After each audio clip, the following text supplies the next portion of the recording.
No voy a revelar mi nombre porque eso es lo de menos. Además, hacerlo podría poner en riesgo mi trabajo y puede que incluso a mi persona. Lo que deben saber es que soy un oficial de policía y que lo que estoy por contarles es algo que tienen que saber pero que por alguna razón que desconozco, los superiores se niegan a revelar al público. Se trata de la historia de una víctima a un intento de homicidio y al homicida, a quienes por nombre clave vamos a llamar Nina y Jeff respectivamente. Comenzando desde donde puedo asegurarles que no me equivoco en ningún dato, la policía fue llamada un domingo a la tarde. La llamada fue hecha por un sujeto que se quejaba del mal olor que venía de casa de uno de sus vecinos. Evidentemente nos dio la dirección y enviaron personal a revisar el sitio. Al llegar la policía, esta pudo hablar con el grupo de vecinos que los estaban esperando para explicarles lo sucedido. 3 días sin ver a nadie entrar ni salir de ese hogar. Contaron que llamaron a la puerta pero nadie salió, y que el olor comenzó a hacerse insoportable desde esa mañana. La policía finalmente, y luego de recibir tal información y a su vez sentir dicho olor, tocó a la puerta casi por simple protocolo. Luego de llamar y no recibir respuesta, estos derribaron la puerta y el olor, sumado a los insectos, hicieron complicado entrar al sitio.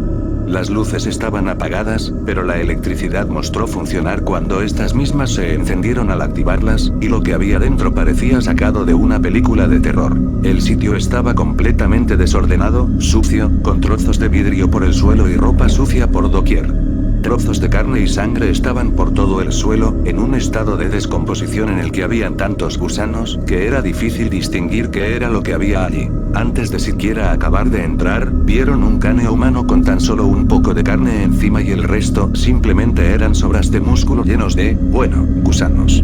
Esto ya era motivo suficiente para que los policías salieran de la casa y llamasen refuerzos y, como imaginarán, al personal criminalista. Estos cerraron el área y comenzaron la investigación. La familia de esa casa constaba de una pareja de adultos y sus 2 hijos, una hembra de entre 15 y 20 años, y un varón de entre 10 y 15. Se encontraron, en estado avanzado de descomposición, 3 cadáveres de los integrantes de esta familia, los cuales mostraban signos de mordeduras y de desprendimiento a la fuerza de la carne. Parecía indicar que algún animal los hubiese comido por supervivencia luego de que estos fallecieran, mas sin embargo, al registrar la casa no hallaron ninguno, ni siquiera algún indicio de tener mascotas. La documentación y el registro de la casa con el propósito de armar la escena del crimen y averiguar qué fue lo que ocurrió fue algo estresante y complicado, principalmente porque el lugar estaba hecho completamente un desastre. No habían pistas por el momento de dónde habría entrado algún perpetrador, y era complicado determinar qué había ocurrido y de qué forma, quién murió primero o qué buscaba quien lo hizo, mas sin embargo, todas las respuestas se encontrarían en un solo lugar. De 4 integrantes de la familia, habían solo 3 cadáveres, el de la madre, el del padre, y el del hermano pequeño. La hermana mayor fue un misterio hasta que los criminalistas abrieron precisamente su habitación para investigar. La chica, a quien llamaremos Nina, estaba allí sobre su cama, abrazando sus piernas en posición fetal, escondiendo su rostro entre ellas. Su habitación también estaba llena de sangre. A un lado de su cama había una ventana corrediza a medio abrir. Era algo ridículamente sospechoso que ella estuviese en esa posición habiendo pasado 3 días. Las posibilidades podrían ser varias, por lo que, tomando cierta distancia y con uno de los policías de servicio atento a cualquier movimiento, le preguntaron si estaba bien. Solo necesito dormir. Eso fue lo que dijo Nina desde su posición, sin moverse. Sonó como si estuviese sollozando, por lo que quienes estaban presentes asumieron que estaba gravemente afectada por lo ocurrido, hasta que volvió a hablar. Váyanse, necesito tiempo a solas. Prometo ir por ustedes cuando esté mejor. Aquella frase fue acompañada de un nuevo movimiento, ella levantó el rostro y miró a todos en la sala. Los presentes casi cayeron de espaldas al verlo, esa chica tenía el rostro tan blanco que parecía una máscara. Sus ojos eran completamente negros, más como si fuese una enorme sombra con 2 círculos negros brillantes que se alzaron hacia los oficiales, y luego de esto finalmente se levantó de su cama. Frente a ellos, ahora estaba Nina, la víctima, con un rostro irreconocible, pero aterrador. Su boca estaba en un tono de seriedad, pero de ella, un par de líneas dibujadas por su propia piel abierta le simulaban una sonrisa. Una sonrisa que tenía trozos de carne y gusanos en ella. No cabía ninguna duda a estas alturas, aquella chica había sido la culpable de los destrozos y mordidas a los cadáveres de sus familiares, y casi seguro que también era la perpetradora del crimen en primer lugar. El oficial sacó su arma y le apuntó. Nina al ver esto se horrorizó y retrocedió, a la vez que comenzó a temblar. Ella miró sus ropas y luego sus manos, como era de esperarse, estaba llena de sangre y gusanos que se arrastraban por todo su cuerpo. Ella al ver esto, hizo movimientos como arcadas, en señal de estar a punto de vomitar. El personal policial no comprendía lo que ocurría, pero no por eso bajaban la guardia. Nina les miró de nuevo y alzó las manos hacia arriba, pidiéndoles ayuda y diciendo que alguien había entrado a su habitación en la noche. Nada parecía tener sentido. Aquella adolescente parecía haber perdido la cabeza. Lo siguiente que hicieron los oficiales fue detener a la chica y llevarla a un hospital para examinarla, mas sin embargo, esta no se dejó revisar por ningún doctor, y tomó una postura agresiva con quien se le acercase, empujando y a veces deteniéndose a sí misma de atacar a las otras personas, por lo que tuvieron que llevarla directamente al manicomio. Las pruebas de campo hechas por el equipo criminalista y los forenses indicaban nuevas pistas. Habían huellas dactilares en la ventana corrediza de Nina, las cuales no correspondían con ningún miembro de la familia ni ningún vecino o conocido. Los cuerpos, aunque difíciles de investigar, mostraban evidentes signos de avanzada descomposición, y aunque complicado, se encontró un patrón entre todos ellos. Cada uno de los miembros de la familia presentaba una ausencia de ambos ojos y la cara cortada simulando una sonrisa, que, según las investigaciones, fue hecha por la misma Nina utilizando varios utensilios de la cocina, y presuntamente comió de estos mismos ojos, puesto a que cucharas y tenedores presentaron restos de humor acuoso mezclados con su saliva. Quizás me he ido muy por las ramas, y he explicado detalles muy específicos de la investigación. Me disculpo por ello, pero lo que quiero decir con todo esto es que Nina había cometido canibalismo luego de que sus familiares fallecieran, mas sin embargo, es difícil llegar a una conclusión considerando que el arma del crimen consiste en un cuchillo específico, encontrado bajo la cama de Nina, con las mismas huellas dactilares encontradas en la ventana, y cuyo dueño era desconocido para la policía. El qué había ocurrido en un hipotético caso es algo difícil de saber, puesto a que ni siquiera se sabe cómo llegó a dicha ventana de un segundo piso y la abrió desde fuera, siendo que no hay forma de subir allí por algún medio que no involucre lo obvio, una escalera, la cual podría haber sido una alternativa a considerar, pero aquello habría dejado marcas considerando el desastre que debió manchar al asesino, y más aún, considerando que ocurrió tal escena, una escalera, y que nadie haya visto a algún sujeto portando algún objeto que le funcionase para entrar, ni siquiera escuchando los gritos de nadie. Todo ello nos llevó a la conclusión de que Nina tuvo que estar aún más implicada con el asesino, ya que no hubo rastro de él en otras ventanas o en la puerta como para pensar que había entrado por otro sitio. Con los vecinos en blanco y sin ningún testigo, la única alternativa medianamente viable era cuestionar a la misma Nina, la cual llevaba ya un par de días internada en el mismo hospital psiquiátrico. Nina estaba encerrada en una habitación acolchada y con una camisa de fuerza.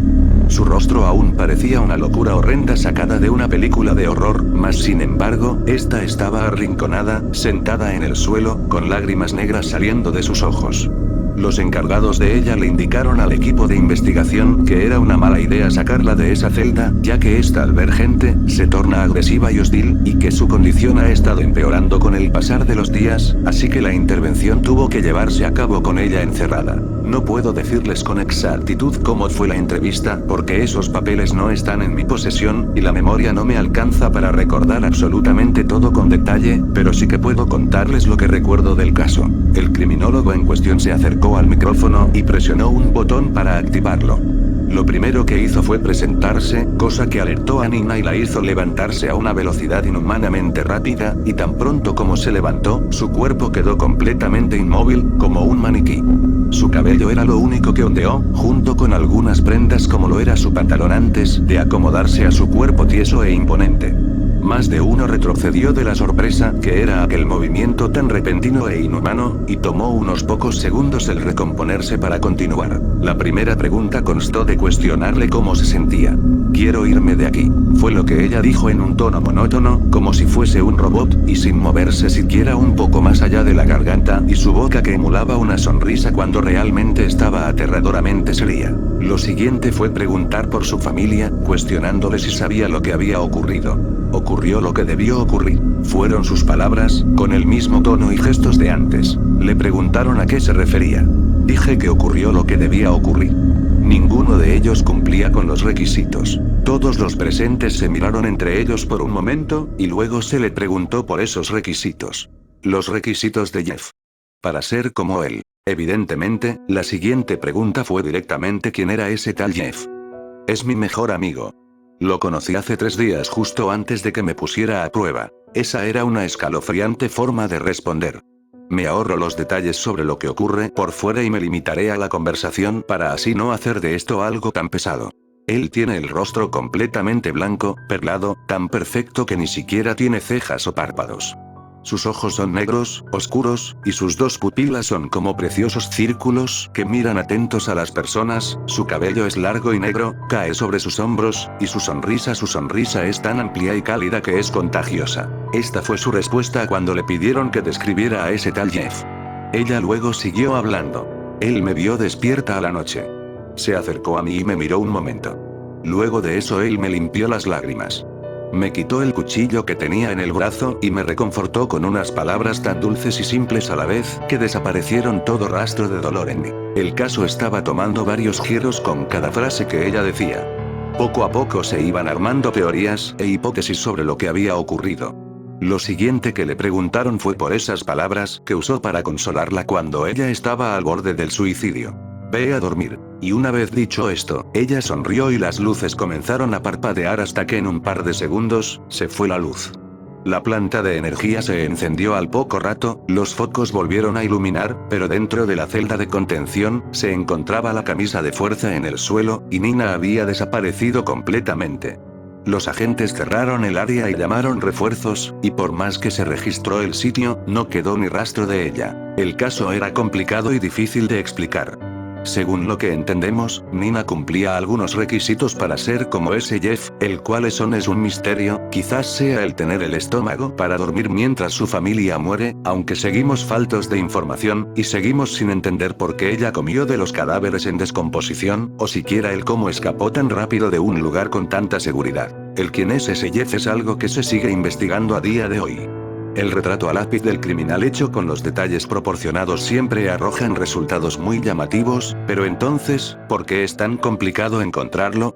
No sabemos de qué es capaz Nina, y tampoco sabemos si ese tal Jeff va a seguir atacando para continuar reclutando gente que considere apta para ser como él, así que consideramos que sería buena idea colaborar con la prensa para que estos alertasen a las personas, pero el jefe será negado y ha dado sobornos a esta misma para que hicieran una noticia falsa en la que mencionen que toda la familia había muerto en manos del padre, que este luego de hacer esto, se quitó la vida.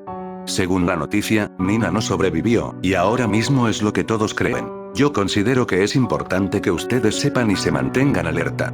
Y que en caso de saber o poder, ayuden con la investigación aportando conocimiento que tengan sobre esto, ideas o haciéndome saber si hay más casos como este. Seguiré actualizando conforme avancemos en el caso. Manténganse en constante vigilancia y aseguren sus ventanas. Es todo por hoy, gracias por escucharme, y difundan de ser posible.